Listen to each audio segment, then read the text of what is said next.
TGIF. It's a phrase that resonates with many of us, but today we're taking a step back in time to explore something truly remarkable.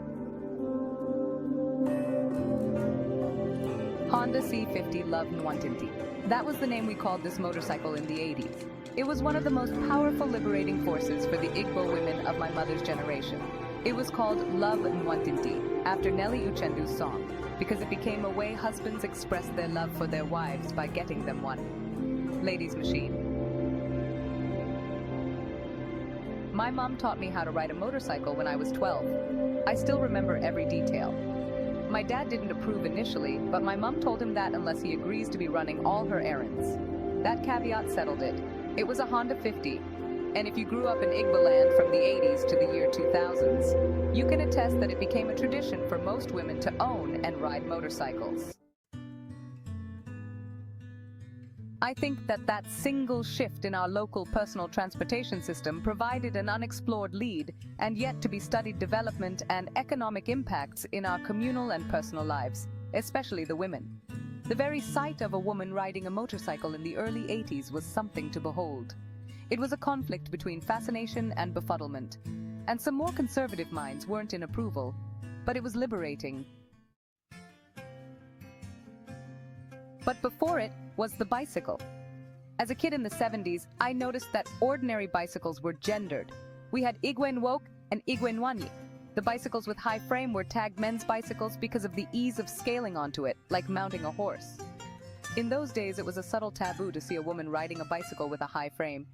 And in the village, few of the women who defied such appendages and rode such were seen as Oke Nwanyi.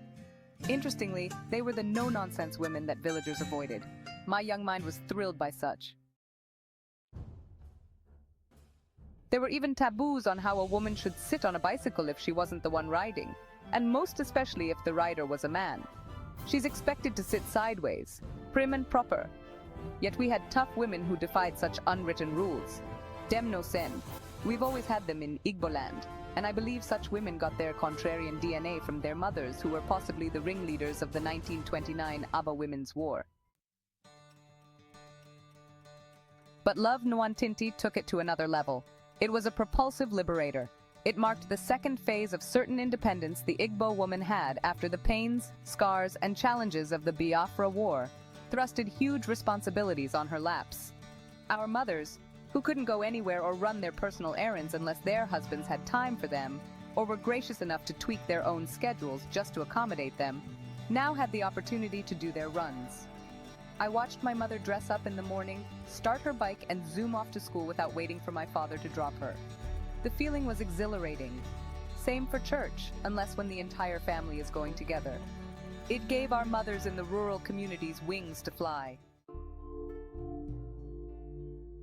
A mobility that helped uplift their economic statuses in life in no small way.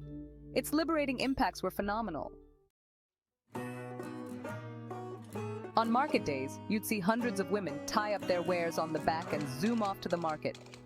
It helped them take their businesses to farther markets, and women buyers ride to the markets on their bikes too.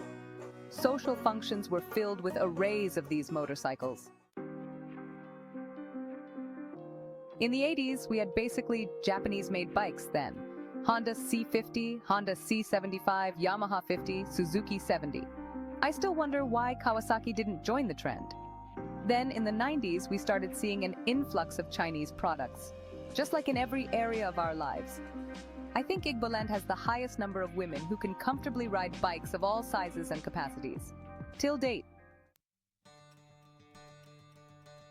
The role of Love Nwantinti in the socio-economic lives of Igbo people was huge. Babangida and his wife came up with their Better Life for Rural Women, which was an avenue to settle their cronies in the cities. But there is no better life for the rural Igbo woman than Love Nwantinti. It was a game changer, lifesaver, marriage saver, our untold stories.